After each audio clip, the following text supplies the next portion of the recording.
Welcome to our podcast, Exploring the Scriptures, where we dive deep into the wisdom and teachings of the Bible.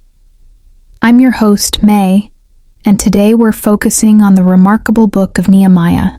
In this episode, we'll uncover the inspiring journey of Nehemiah as he leads the rebuilding of Jerusalem's walls. We'll explore themes of leadership, faith, and community restoration, discovering how these lessons are incredibly relevant to our lives today. Nehemiah is a key figure in the Old Testament, known for his exceptional leadership during a critical time for the people of Israel. He served as a cupbearer to the Persian king Artaxerxes and was deeply troubled upon hearing about the desolate state of Jerusalem and its broken walls. With the king's permission, Nehemiah returned to Jerusalem to lead the efforts of rebuilding the city. His story is marked by resilience and prayer. Nehemiah faced significant opposition from local enemies, yet he didn't waver. Instead, he united the people of Jerusalem, encouraging them to do the work with passion and dedication. Through strategic planning and unwavering faith, the walls of Jerusalem were rebuilt in just 52 days. Nehemiah's legacy extends beyond construction. He also played a vital role in restoring the spiritual life of the Israelites by reintroducing the teachings of the Law of Moses. His story emphasizes the importance of faith, community, and perseverance in the face of adversity. By the end of our discussion, you'll not only have a deeper understanding of Nehemiah's story, but also practical applications for your everyday life, whether it's about standing firm in your faith, working through challenges, or leading those around you. If you enjoy today's episode, please like and share this video with friends and family, and don't forget to subscribe for more insightful discussions. Let's spread the wisdom of Nehemiah together. The words of Nehemiah, son of Hakaliah. In the month of Kislev in the 20th year, while I was in the citadel of Susa, Hanani, one of my brothers, came from Judah with some other men, and I questioned them about the Jewish remnant that had survived the exile, and also about Jerusalem. They said to me, "Those who survived the exile and are back in the province are in great trouble and disgrace. The wall of Jerusalem is broken down, and its gates have been burned with fire." When I heard these things, I sat down and wept. For some days I mourned and fasted and prayed before the God of heaven. Then I said, "Lord, the God of heaven, the great and awesome God, who keeps his covenant of love with those who love him and keep his commandments, let your ear be attentive, and your eyes open to hear the prayer your servant is praying before you day and night, for your servants, the people of Israel. I confess the sins we Israelites, including myself and my father's family, have committed against you. We have acted very wickedly toward you. We have not obeyed the commands, decrees, and laws you gave your servant Moses. Remember the instruction you gave your servant Moses, saying, 'If you are unfaithful, I will scatter you among the nations. But if you return to me and obey my commands, then even if your exiled people are at the farthest horizon, I will gather them from there and bring them to the place I have chosen as a dwelling for my name. They are your servants and your people, whom you redeemed by your great strength and your mighty hand. Lord, let your ear be attentive to the prayer of this your servant, and to the prayer of your servants who delight in revering your name. Give your servant success today by granting him favor in the presence of this man." I was cupbearer to the king. In the month of Nisan in the 20th year of King Artaxerxes, when wine was brought for him, I took the wine and gave it to the king. I had not been sad in his presence before, so the king asked me, "Why does your face look so sad when you are not ill?" This can be nothing but sadness of heart. I was very much afraid, But I said to the king, "May the king live forever. Why should my face not look sad when the city where my ancestors are buried lies in ruins, and its gates have been destroyed by fire?" The king said to me, "What is it you want?" Then I prayed to the God of heaven, and I answered the king, "If it pleases the king, and if your servant has found favor in his sight, let him send me to the city in Judah where my ancestors are buried, so that I can rebuild it." Then the king, with the queen sitting beside him, asked me, "How long will your journey take, and when will you get back?" It pleased the king to send me, so I set a time. I also said to him, "If it pleases the king, may I have letters to the governors of Trans-Euphrates, so that they will provide me safe conduct until I arrive in Judah? And may I have a letter to Asaph, keeper of the royal park, so he will give me timber to make beams for the gates of the citadel by the temple, and for the city wall, and for the residence I will occupy."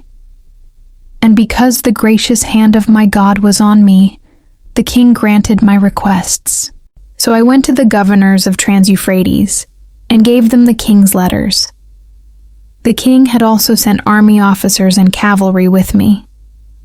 When Sanballat the Horonite and Tobiah the Ammonite official heard about this, they were very much disturbed that someone had come to promote the welfare of the Israelites. I went to Jerusalem, and after staying there 3 days, I set out during the night with a few others.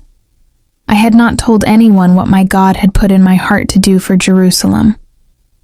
There were no mounts with me, except the one I was riding on. By night I went out through the valley gate toward the Jackal Well and the Dung Gate, examining the walls of Jerusalem, which had been broken down, and its gates, which had been destroyed by fire. Then I moved on toward the Fountain Gate and the King's Pool, but there was not enough room for my mount to get through. So I went up the valley by night, examining the wall. Finally, I turned back and re-entered through the valley gate. The officials did not know where I had gone or what I was doing, because as yet I had said nothing to the Jews or the priests or nobles or officials or any others who would be doing the work. Then I said to them, "You see the trouble we are in. Jerusalem lies in ruins, and its gates have been burned with fire. Come, let us rebuild the wall of Jerusalem, and we will no longer be in disgrace." I also told them about the gracious hand of my God on me, and what the king had said to me. They replied, "Let us start rebuilding." So they began this good work. But when Sanballat the Horonite, Tobiah the Ammonite official, and Geshem the Arab heard about it, they mocked and ridiculed us. "What is this you are doing?" they asked. "Are you rebelling against the king?" I answered them by saying, "The God of heaven will give us success. We, his servants, will start rebuilding. But as for you, you have no share in Jerusalem, or any claim or historic right to it." Eliashib the high priest and his fellow priests went to work and rebuilt the sheep gate. They dedicated it and set its doors in place, building as far as the Tower of the 100, which they dedicated, and as far as the Tower of Hananel. The men of Jericho built the adjoining section, and Zaccur son of Imri built next to them. The fish gate was rebuilt by the sons of Hassanah. They laid its beams and put its doors and bolts and bars in place. Meremoth son of Uriah, the son of Hakkoz, repaired the next section. Next to him Meshullam son of Berechiah, the son of Meshezabel, made repairs, and next to him Zadok son of Baana also made repairs. The next section was repaired by the men of Tekoa, but their nobles would not put their shoulders to the work under their supervisors. The Jeshanah gate was repaired by Joiada son of Paseah and Meshullam son of Besodeiah. They laid its beams and put its doors with their bolts and bars in place. Next to them, repairs were made by men from Gibeon and Mizpah, Melatiah of Gibeon and Jadon of Maronoth. places under the authority of the governor of Trans-Euphrates. Uzziel son of Harhaiah, one of the goldsmiths, repaired the next section, and Hananiah, one of the perfume makers, made repairs next to that. They restored Jerusalem as far as the broad wall. Raphiah son of Hur, ruler of a half-district of Jerusalem, repaired the next section. Adjoining this, Jediah son of Haramoth made repairs opposite his house, and Hattush son of Hashabniah made repairs next to him. Malchijah son of Harim and Hashub son of Pahath Moab repaired another section and the tower of the ovens.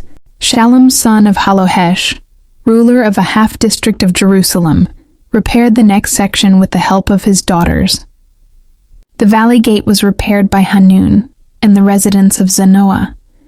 They rebuilt it and put its doors with their bolts and bars in place. They also repaired 1,000 cubits of the wall as far as the dung gate. The dung gate was repaired by Malchijah son of Rechab, ruler of the district of Beth Hakkerem. He rebuilt it and put its doors with their bolts and bars in place. The fountain gate was repaired by Shallun son of Kolhoseh, ruler of the district of Mizpah. He rebuilt it, roofing it over and putting its doors and bolts and bars in place. He also repaired the wall of the pool of Siloam by the king's garden, as far as the steps going down from the city of David.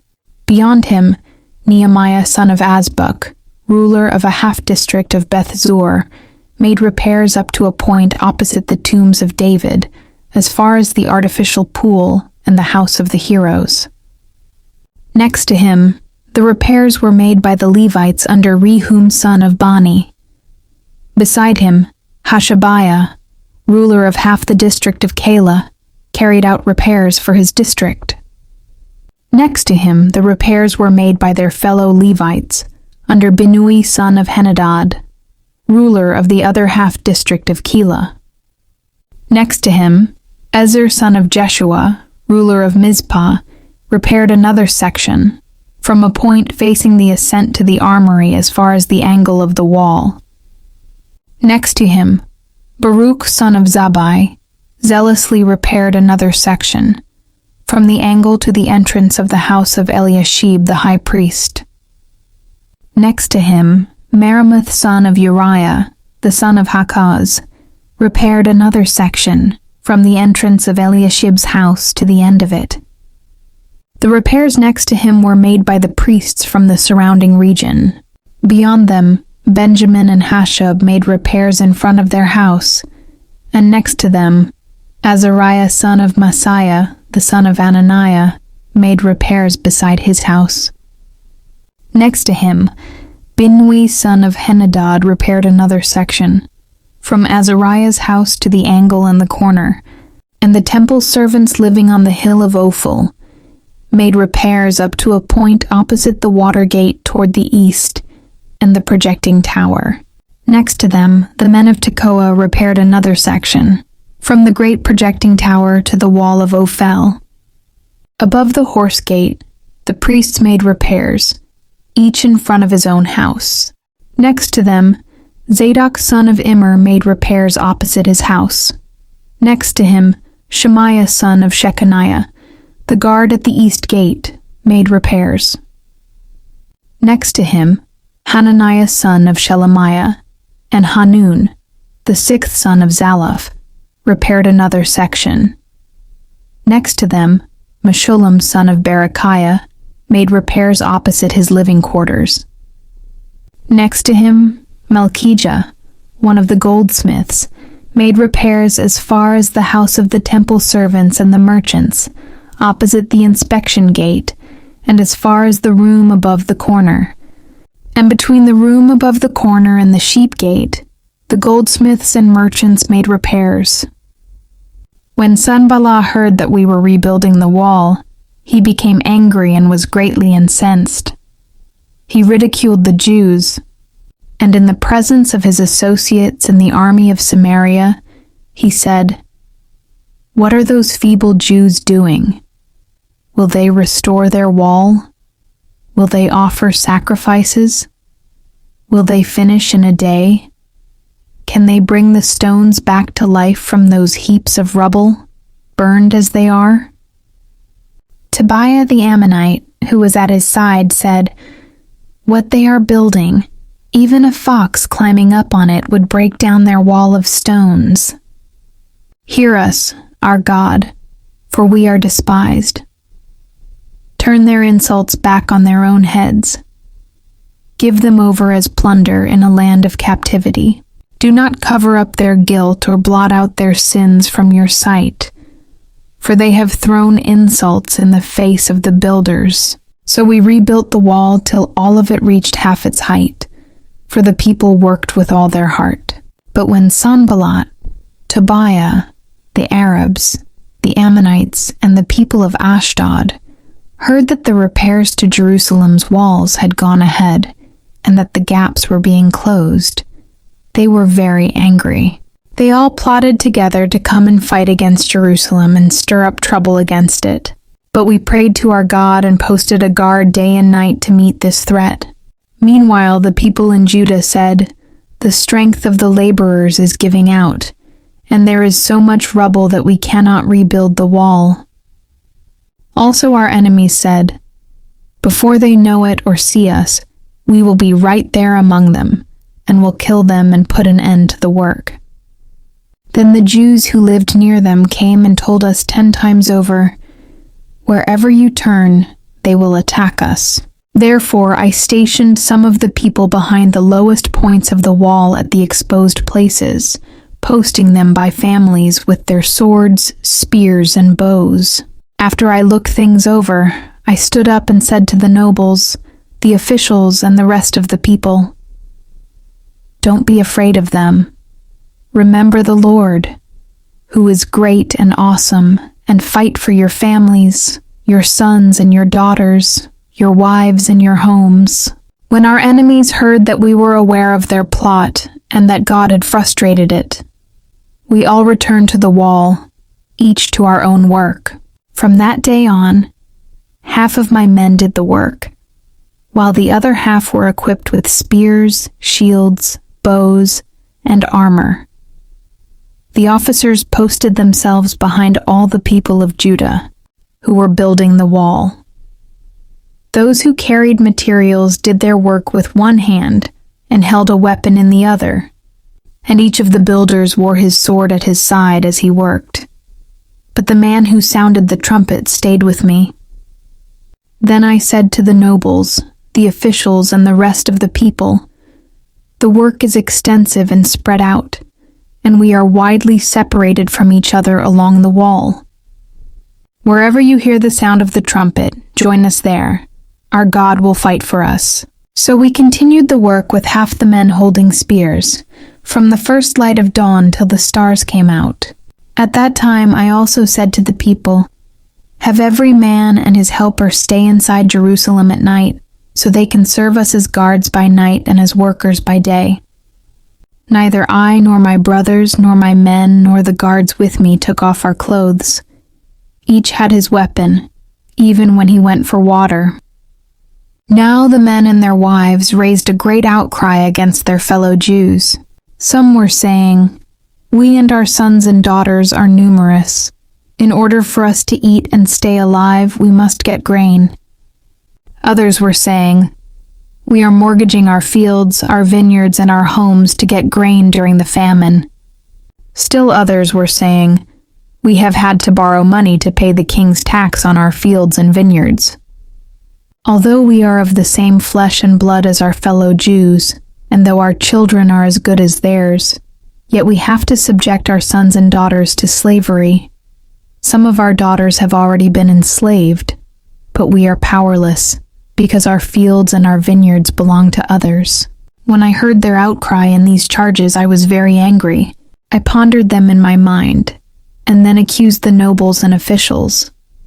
I told them, "You are charging your own people interest." So I called together a large meeting to deal with them, and said, "As far as possible, we have bought back our fellow Jews who were sold to the Gentiles. Now you are selling your own people, only for them to be sold back to us. they kept quiet because they could find nothing to say. So I continued, "What you are doing is not right. Shouldn't you walk in the fear of our God to avoid the reproach of our Gentile enemies? I and my brothers and my men are also lending the people money and grain, but let us stop charging interest. Give back to them immediately their fields, vineyards, olive groves, and houses, and also the interest you are charging them. 1% of the money, grain, new wine, and olive oil." "We will give it back," they said, "and we will not demand anything more from them. We will do as you say." Then I summoned the priests and made the nobles and officials take an oath to do what they had promised. I also shook out the folds of my robe and said, "In this way, may God shake out of their house and possessions anyone who does not keep this promise. So may such a person be shaken out and emptied." At this the whole assembly said, "Amen," and praised the Lord. And the people did as they had promised. Moreover, from the 20th year of King Artaxerxes, when I was appointed to be their governor in the land of Judah, until his 32nd year, 12 years, neither I nor my brothers ate the food allotted to the governor. But the earlier governors, those preceding me, placed a heavy burden on the people and took 40 shekels of silver from them in addition to food and wine. Their assistants also lorded it over the people. But out of reverence for God, I did not act like that. Instead, I devoted myself to the work on this wall. All my men were assembled there for the work. We did not acquire any land. Furthermore, 150 Jews and officials ate at my table, as well as those who came to us from the surrounding nations. Each day, 1 ox, 6 choice sheep, and some poultry were prepared for me, and every 10 days an abundant supply of wine of all kinds. In spite of all this, I never demanded the food allotted to the governor, because the demands were heavy on these people. Remember me with favor, my God, for all I have done for these people. When word came to Sanballat, Tobiah, Geshem the Arab, and the rest of our enemies that I had rebuilt the wall, and not a gap was left in it, though up to that time I had not set the doors and the gates. Sanballat and Geshem sent me this message: "Come, let us meet together in one of the villages on the plain of Ono." But they were scheming to harm me. So I sent messengers to them with this reply: "I am carrying on a great project and cannot go down.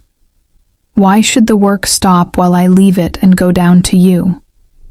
4 times they sent me the same message, and each time I gave them the same answer. Then, the 5th time, Sanballat sent his aide to me with the same message, and in his hand was an unsealed letter, in which was written, "It is reported among the nations, and Geshem says it is true, that you and the Jews are plotting to revolt, and therefore you are building the wall.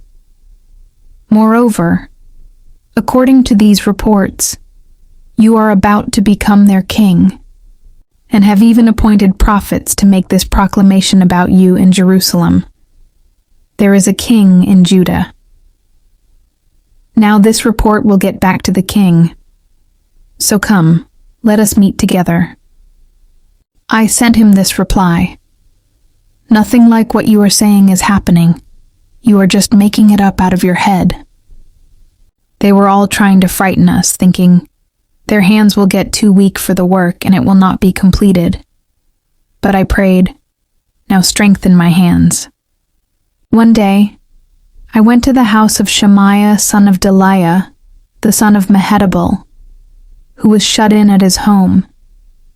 He said, "Let us meet in the house of God, inside the temple, and let us close the temple doors, because men are coming to kill you. By night they are coming to kill you." But I said, "Should a man like me run away? Or should someone like me go into the temple to save his life? I will not go." I realized that God had not sent him, but that he had prophesied against me because Tobiah and Sanballat had hired him. He had been hired to intimidate me so that I would commit a sin by doing this, and then they would give me a bad name to discredit me. Remember Tobiah and Sanballat, my God, because of what they have done.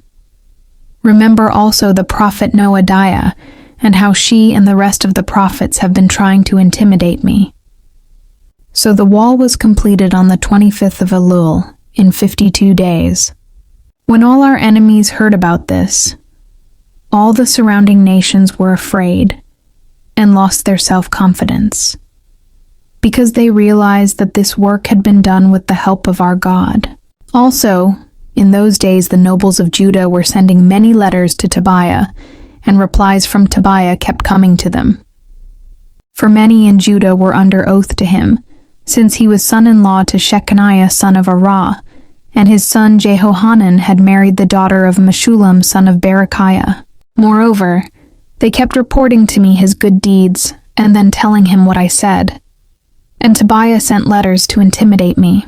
After the wall had been rebuilt, and I had set the doors in place, the gatekeepers, the musicians, and the Levites were appointed.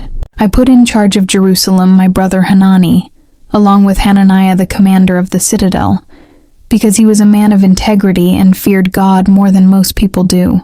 I said to them, "The gates of Jerusalem are not to be opened until the sun is hot. While the gatekeepers are still on duty, have them shut the doors and bar them. Also appoint residents of Jerusalem as guards, some at their posts, and some near their own houses." Now the city was large and spacious, but there were few people in it, and the houses had not yet been rebuilt. So my God put it into my heart to assemble the nobles, the officials, and the common people for registration by families.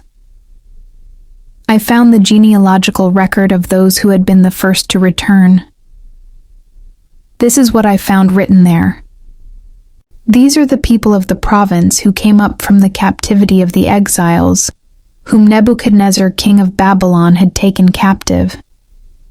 They returned to Jerusalem and Judah, each to his own town, in company with Zerubbabel, Joshua, Nehemiah, Azariah, Rehemiah, Nahamani, Mordecai, Bilshan, Mispereth, Bigvai, Nehum, and Baana.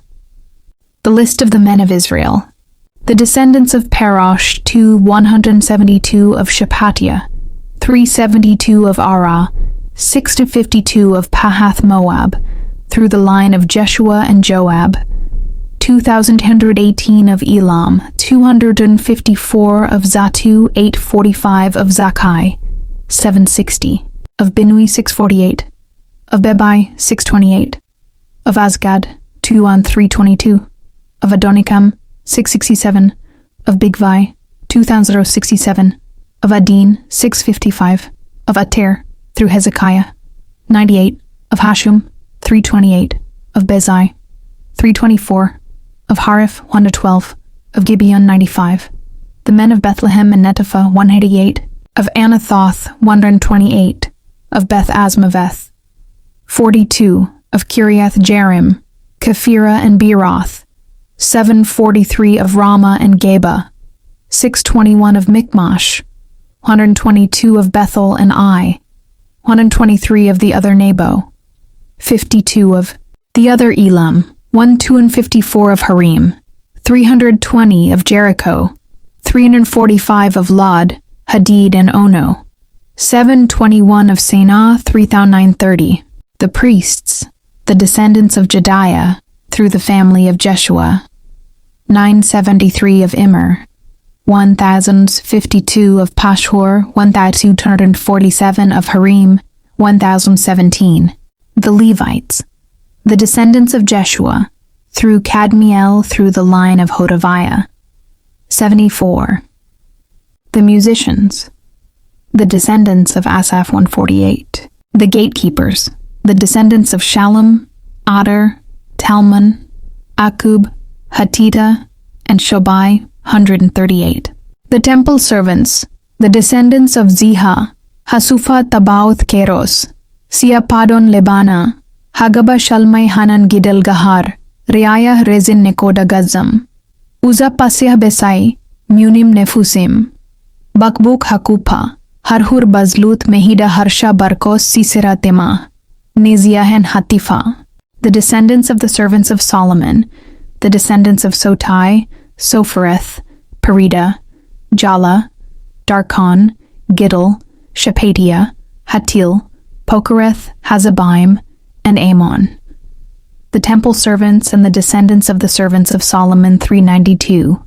The following came up from the towns of Tel Melah, Tel Harsha, Kerub, Adon, and Immer, but they could not show that their families were descended from Israel. The descendants of Deliah, Tobiah, and Nekoda, 642. And from among the priests, the descendants of Hobiah, Hakaz, and Barzillai, a man who had married a daughter of Barzillai the Gileadite, and was called by that name. These searched for their family records, but they could not find them, and so were excluded from the priesthood as unclean. The governor therefore ordered them not to eat any of the most sacred food until there should be a priest ministering with the Urim and Thummim. The whole company numbered 42,360, besides their 7,337 male and female slaves, and they also had 245 male and female singers.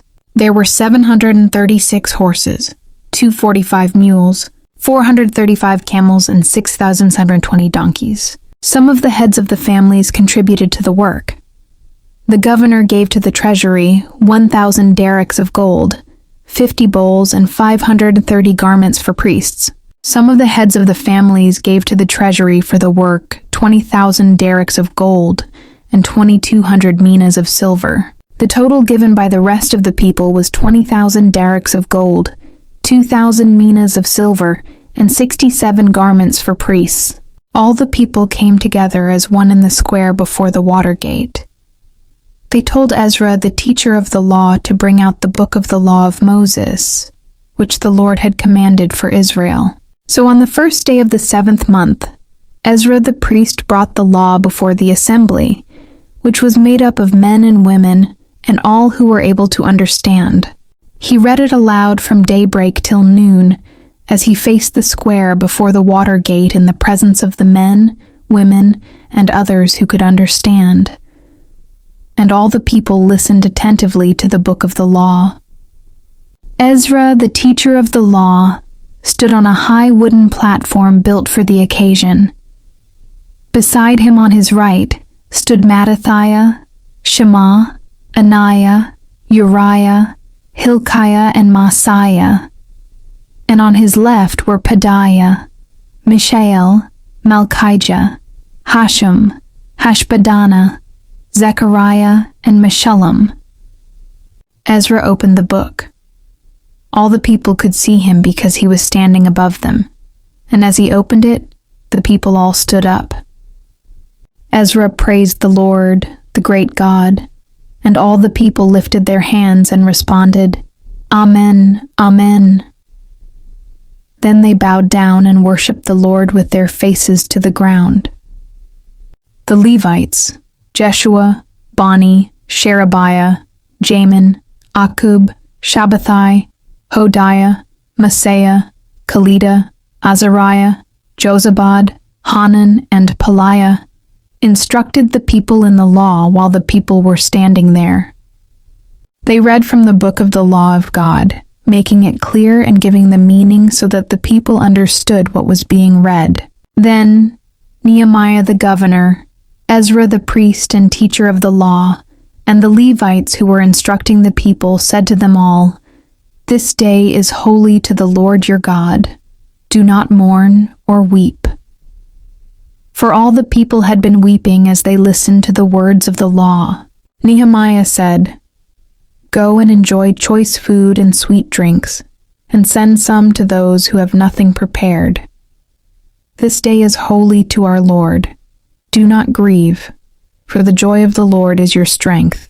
The Levites calmed all the people, saying, "Be still, for this is a holy day. Do not grieve."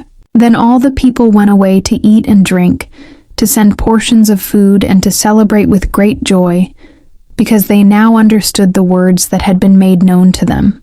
On the 2nd day of the month, the heads of all the families, along with the priests and the Levites, gathered around Ezra the teacher to give attention to the words of the law. They found written in the law, which the Lord had commanded through Moses, that the Israelites were to live in temporary shelters during the festival of the 7th month, and that they should proclaim this word and spread it throughout their towns and in Jerusalem. Go out into the hill country and bring back branches from olive and wild olive trees, and from myrtles, palms, and shade trees, to make temporary shelters, as it is written. So the people went out and brought back branches, and built themselves temporary shelters on their own roofs, in their courtyards, in the courts of the house of God, and in the square by the water gate, and the one by the gate of Ephraim. The whole company that had returned from exile built temporary shelters and lived in them. From the days of Joshua son of Nun until that day, the Israelites had not celebrated it like this, and their joy was very great. Day after day, from the first day to the last, Ezra read from the book of the law of God. They celebrated the festival for 7 days, and on the 8th day, in accordance with the regulation, there was an assembly. On the 24th day of the same month, the Israelites gathered together, fasting and wearing sackcloth and putting dust on their heads. Those of Israelite descent had separated themselves from all foreigners. They stood in their places and confessed their sins and the sins of their ancestors. They stood where they were and read from the book of the law of the Lord their God for a quarter of the day, and spent another quarter in confession and in worshiping the Lord their God. Standing on the stairs of the Levites were Jeshua, Bani, Kadmiel, Shebaniah, Bunni, Sherebiah, Bani, and Kenani. They cried out with loud voices to the Lord their God. And the Levites, Jeshua, Kadmiel, Bani, Hashabniah, Sherebiah, Hodiah, Shebaniah, and Pethahiah, said, "Stand up and praise the Lord your God, who is from everlasting to everlasting. Blessed be your glorious name, and may it be exalted above all blessing and praise. You alone are the Lord. You made the heavens, even the highest heavens, and all their starry host, the earth and all that is on it, the seas and all that is in them. You give life to everything, and the multitudes of heaven worship you. You are the Lord God, who chose Abram and brought him out of Ur of the Chaldeans, and named him Abraham. You found his heart faithful to you, and you made a covenant with him to give to his descendants the land of the Canaanites, Hittites, Amorites, Perizzites, Jebusites, and Girgashites. You have kept your promise because you are righteous. You saw the suffering of our ancestors in Egypt. You heard their cry at the Red Sea. You sent signs and wonders against Pharaoh, against all his officials and all the people of his land, for you knew how arrogantly the Egyptians treated them. You made a name for yourself, which remains to this day. You divided the sea before them, so that they passed through it on dry ground. But you hurled their pursuers into the depths, like a stone into mighty waters. By day you led them with a pillar of cloud, and by night with a pillar of fire to give them light on the way they were to take. You came down on Mount Sinai. You spoke to them from heaven. You gave them regulations and laws that are just and right, and decrees and commands that are good. You made known to them your holy Sabbath and gave them commands, decrees, and laws through your servant Moses. In their hunger, you gave them bread from heaven, and in their thirst you brought them water from the rock. You told them to go in and take possession of the land you had sworn with uplifted hand to give them. But they, our ancestors, became arrogant and stiff-necked, and they did not obey your commands. They refused to listen and failed to remember the miracles you performed among them. They became stiff-necked, and in their rebellion appointed a leader in order to return to their slavery. But you are a forgiving God, gracious and compassionate, slow to anger and abounding in love. Therefore you did not desert them, even when they cast for themselves an image of a calf and said, "This is your God, who brought you up out of Egypt," or when they committed awful blasphemies. Because of your great compassion, you did not abandon them in the wilderness. By day, the pillar of cloud did not fail to guide them on their path, nor the pillar of fire by night to shine on the way they were to take. You gave your good spirit to instruct them. You did not withhold your manna from their mouths, and you gave them water for their thirst. For 40 years you sustained them in the wilderness. They lacked nothing. Their clothes did not wear out, nor did their feet become swollen. You gave them kingdoms and nations, allotting to them even the remotest frontiers. They took over the country of Sihon, king of Heshbon, and the country of Og, king of Bashan. You made their children as numerous as the stars in the sky, and you brought them into the land that you told their parents to enter and possess. Their children went in and took possession of the land. You subdued before them the Canaanites who lived in the land. You gave the Canaanites into their hands, along with their kings and the peoples of the land, to deal with them as they pleased. They captured fortified cities and fertile land. They took possession of houses filled with all kinds of good things, wells already dug, vineyards, olive groves, and fruit trees in abundance. They ate to the full and were well nourished. They reveled in your great goodness. But they were disobedient and rebelled against you. They turned their backs on your law. They killed your prophets, who had warned them in order to turn them back to you. They committed awful blasphemies. So you delivered them into the hands of their enemies, who oppressed them. But when they were oppressed, they cried out to you. From heaven you heard them, and in your great compassion you gave them deliverers, who rescued them from the hand of their enemies. But as soon as they were at rest, they again did what was evil in your sight. Then you abandoned them to the hand of their enemies, so that they ruled over them. And when they cried out to you again, you heard from heaven, and in your compassion, you delivered them time after time. You warned them in order to turn them back to your law, but they became arrogant and disobeyed your commands. They sinned against your ordinances, of which you said, "The person who obeys them will live by them." Stubbornly they turned their backs on you, became stiff-necked and refused to listen.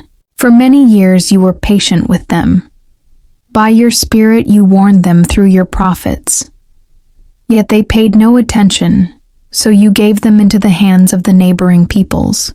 But in your great mercy you did not put an end to them or abandon them, for you are a gracious and merciful God.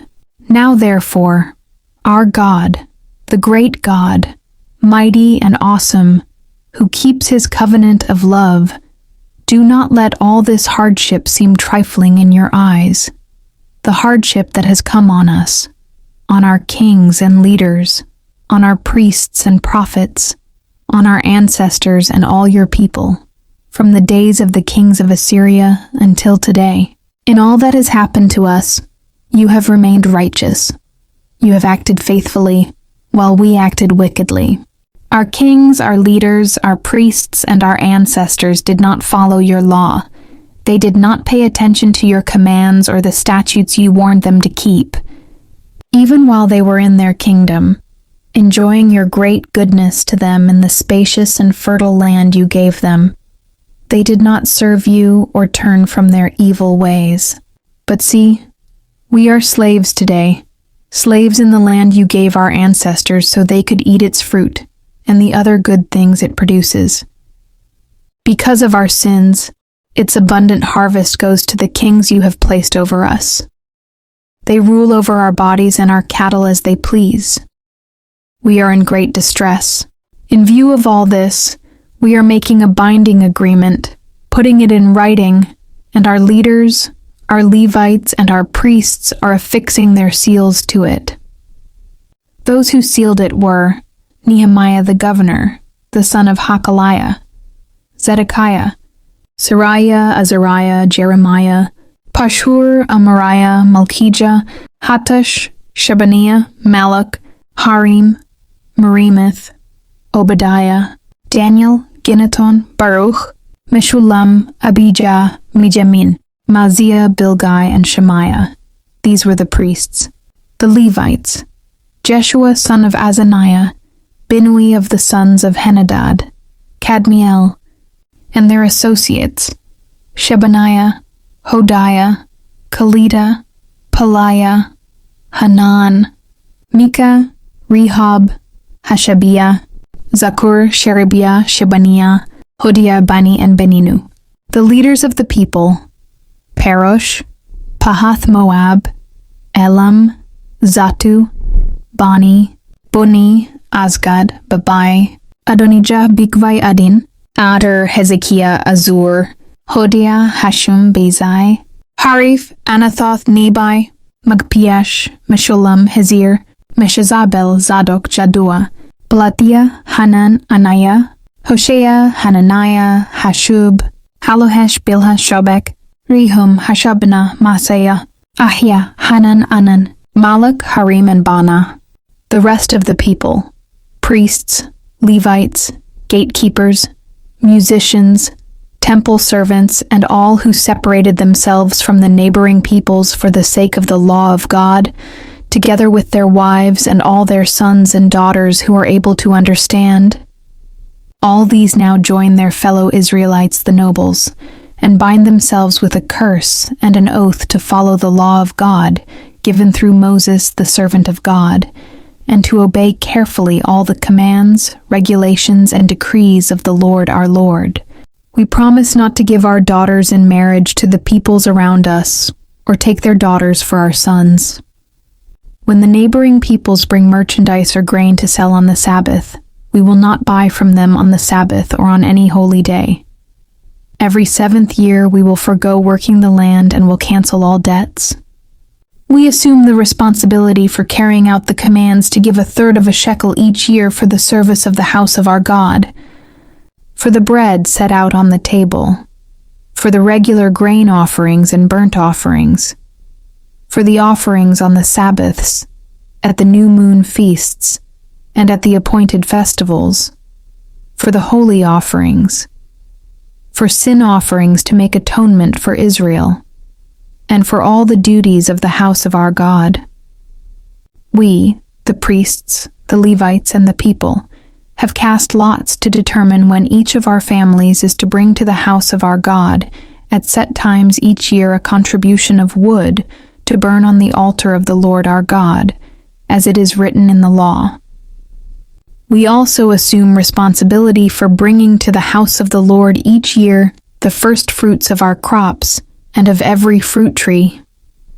As it is also written in the law, we will bring the firstborn of our sons and of our cattle, of our herds and of our flocks to the house of our God, to the priests ministering there. Moreover, we will bring to the storerooms of the house of our God, to the priests, the first of our ground meal, of our grain offerings, of the fruit of all our trees, and of our new wine and olive oil. And we will bring a tithe of our crops to the Levites, for it is the Levites who collect the tithes in all the towns where we work. A priest descended from Aaron is to accompany the Levites when they receive the tithes, and the Levites are to bring 1/10 of the tithes up to the house of our God, to the storerooms of the treasury. The people of Israel, including the Levites, are to bring their contributions of grain, new wine, and olive oil to the storerooms, where the articles for the sanctuary and for the ministering priests, the gatekeepers, and the musicians are also kept. We will not neglect the house of our God. Now the leaders of the people settled in Jerusalem. The rest of the people cast lots to bring one out of every 10 of them to live in Jerusalem, the holy city, while the remaining 9 were to stay in their own towns. The people commended all who volunteered to live in Jerusalem. These are the provincial leaders who settled in Jerusalem.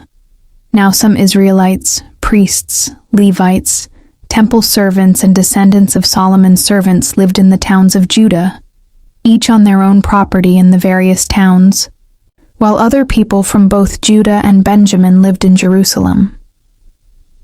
From the descendants of Judah, Athaiah, son of Uzziah, the son of Zechariah, the son of Amariah, the son of Shephatiah, the son of Mahalalel, a descendant of Perez, and Maaseiah, son of Baruch, the son of Kolhose, the son of Haziah, the son of Adiah, the son of Joiarib, the son of Zechariah, a descendant of Shelah. The descendants of Perez who lived in Jerusalem totaled 468 men of standing. From the descendants of Benjamin, Sallu, son of Meshullam, the son of Jod, the son of Pedaiah, the son of Kaliah, the son of Maaseiah, the son of Ithiel, the son of Jeshiah, and his followers, Gabai and Salai, 928 men. Joel, son of Zichri, was their chief officer, and Judah, son of Hasanua, was over the new quarter of the city.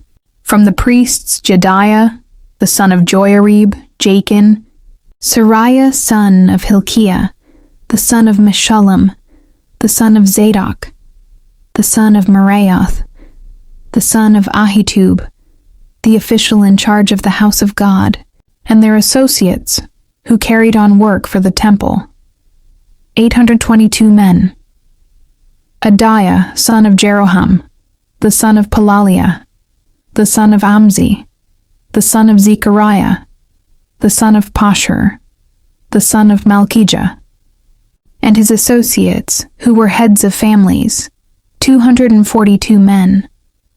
Amashsai, son of Azarel, the son of Azai, the son of Meshillemoth, the son of Immer, and his associates, who were men of standing, 128. Their chief officer was Zabdiel, son of Haggedolim. From the Levites, Shemaiah, son of Hashub, the son of Azrikam, the son of Hashabiah, the son of Buni, Shabbathai and Jozabad, 2 of the heads of the Levites, who had charge of the outside work of the house of God, Mattaniah, son of Micah, the son of Zabdi, the son of Asaph, the director who led in thanksgiving and prayer, Bakbukiah, second among his associates, and Abda, son of Shammua, the son of Galal, the son of Jeduthun. The Levites in the holy city totaled 284. The gatekeepers, Akub, Talmon, and their associates, who kept watch at the gates, 172 men. The rest of the Israelites, with the priests and Levites, were in all the towns of Judah, each on their ancestral property. The temple servants lived on the hill of Ophel, and Ziha and Gishpa were in charge of them. The chief officer of the Levites in Jerusalem was Uzzi, son of Bani, the son of Hashabiah, the son of Mattaniah, the son of Micah.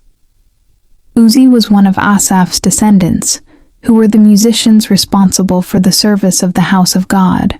The musicians were under the king's orders, which regulated their daily activity. Pethahiah, son of Meshezabel, one of the descendants of Zerah, son of Judah, was the king's agent in all affairs relating to the people. As for the villages with their fields, some of the people of Judah lived in Kiriath Arba and its surrounding settlements, in Dibon and its settlements, in Jekabzeel and its villages, in Jeshua, in Molada, in Beth-Pelah, in Hazar-Shal, in Beersheba and its settlements, in Ziklag, in Makona and its settlements, in Enrimmon, in Zorah, in Jarmuth, Zanoah, Adullam and their villages, in Lachish and its fields, and in Azekah and its settlements. So they were living all the way from Beersheba to the valley of Hinnom. The descendants of the Benjamites from Geba lived in Michmash, Aijah, Bethel and its settlements, in Anathoth, Nob and Ananiah, in Hazor, Ramah and Gittaim, in Hadid, Zeboim and Nebalat, in Lod and Ono, and in Ge-Harashim. Some of the divisions of the Levites of Judah settled in Benjamin. These were the priests and Levites who returned with Zerubbabel son of Shealtiel, and with Joshua: Sariah, Jeremiah, Ezra, Amariah, Malach, Hattush, Shechaniah, Rehum, Meremoth, Iddo, Ginnethon, Abijah, Mijamin, Moadiah, Bilgah, Shemaiah, Joyarib, Jediah, Salu, Amok, Hilkiah, and Jediah. These were the leaders of the priests and their associates in the days of Joshua. The Levites were Jeshua, Binnui, Kadmiel, Sherebiah, Judah, and also Mattaniah, who, together with his associates, was in charge of the songs of thanksgiving. Bakbukiah and Uni, their associates, stood opposite them in the services. Joshua was the father of Joachim, Joachim the father of Eliashib, Eliashib the father of Joiada, Joiada the father of Jonathan, and Jonathan the father of Jaddua.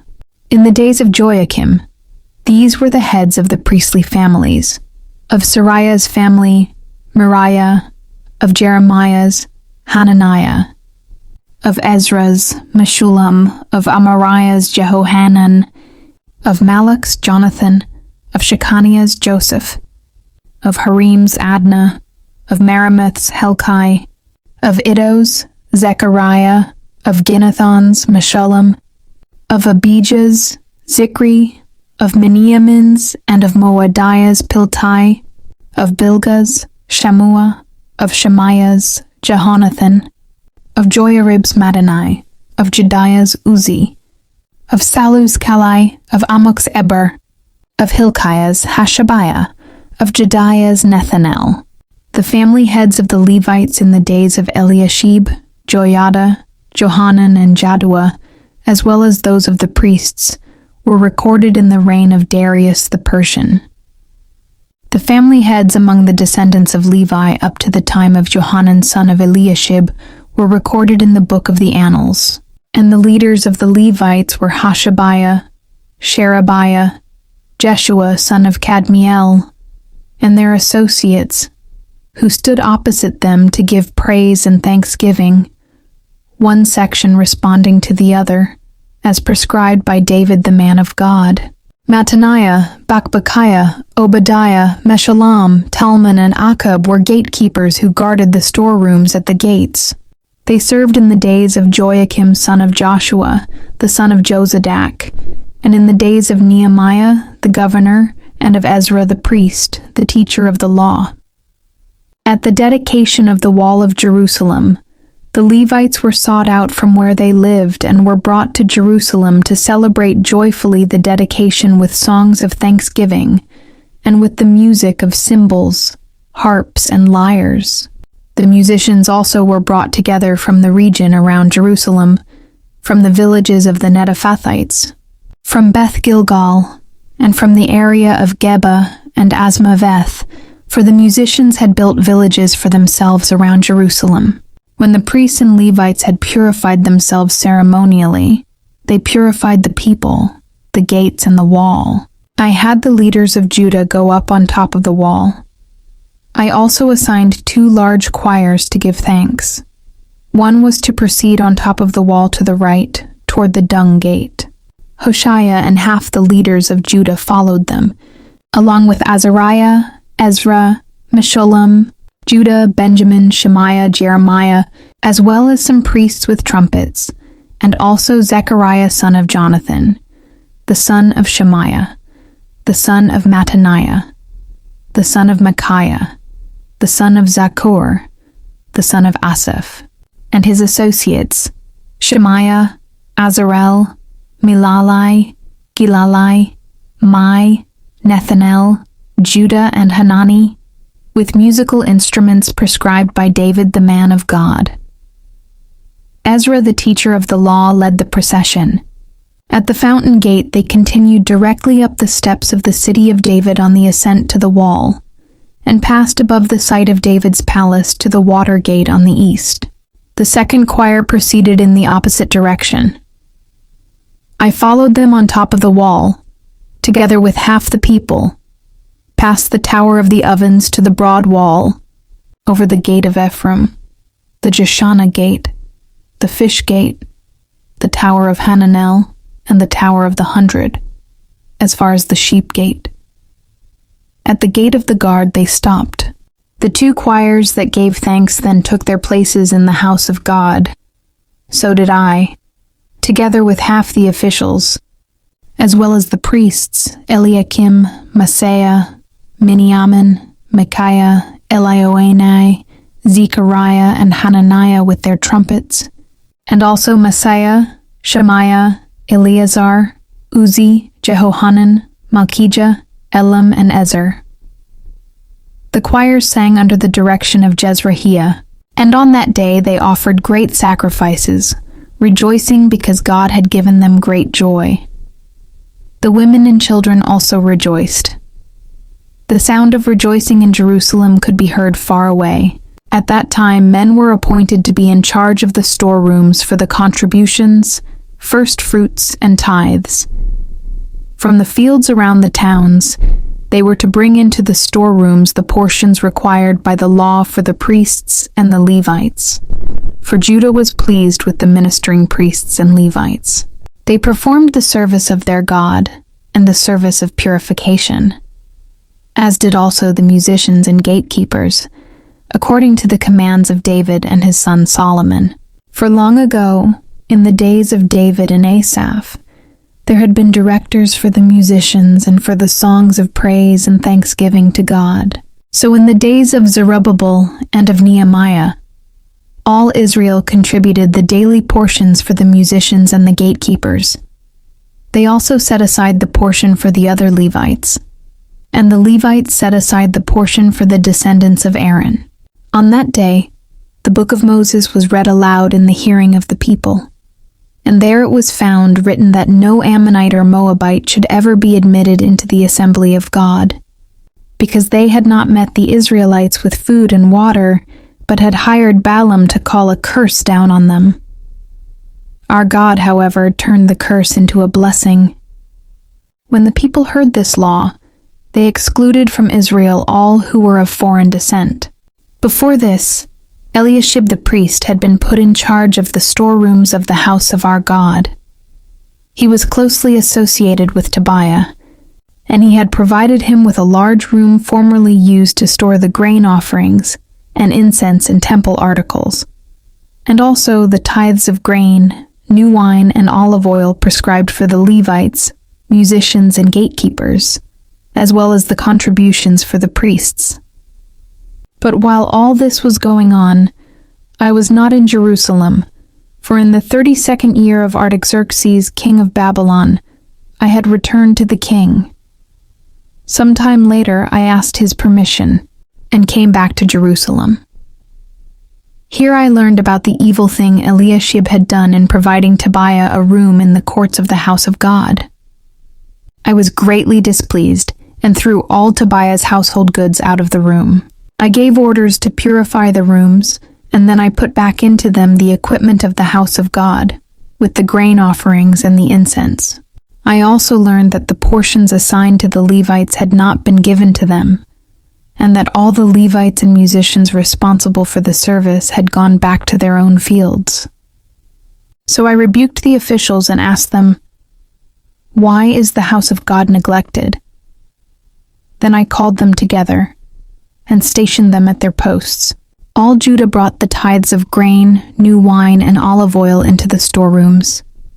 I put Shelemiah the priest, Zadok the scribe, and a Levite named Pedaiah in charge of the storerooms, and made Hanan son of Zaccur, the son of Mattaniah, their assistant, because they were considered trustworthy. They were made responsible for distributing the supplies to their fellow Levites. Remember me for this, my God, and do not blot out what I have so faithfully done for the house of my God and its services.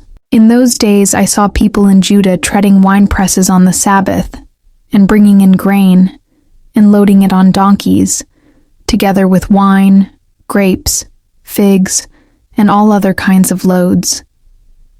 And they were bringing all this into Jerusalem on the Sabbath. Therefore I warned them against selling food on that day. People from Tyre who lived in Jerusalem were bringing in fish and all kinds of merchandise and selling them in Jerusalem on the Sabbath to the people of Judah. I rebuked the nobles of Judah and said to them, "What is this wicked thing you are doing, desecrating the Sabbath day? Didn't your ancestors do the same things, so that our God brought all this calamity on us and on this city? Now you are stirring up more wrath against Israel by desecrating the Sabbath." When evening shadows fell on the gates of Jerusalem before the Sabbath, I ordered the doors to be shut and not opened until the Sabbath was over.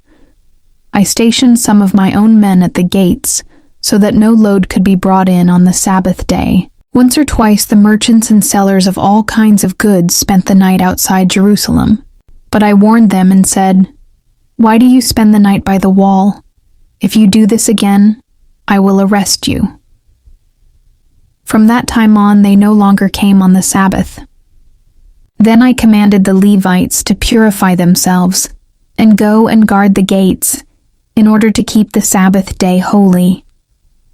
Remember me for this also, my God, and show mercy to me according to your great love.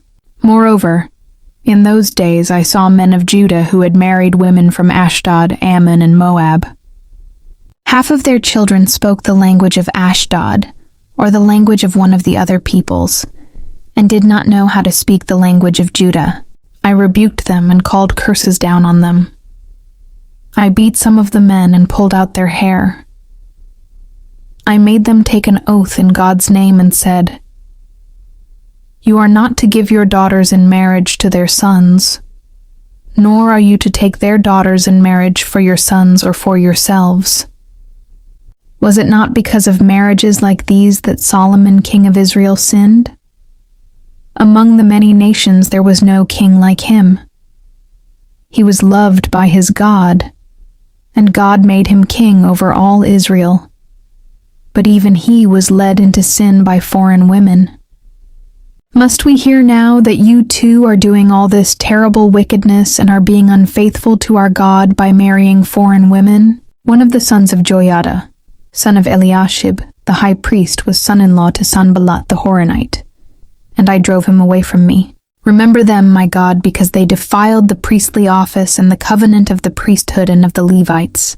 So I purified the priests and the Levites of everything foreign, and assigned them duties, each to his own task. I also made provision for contributions of wood at designated times, and for the first fruits.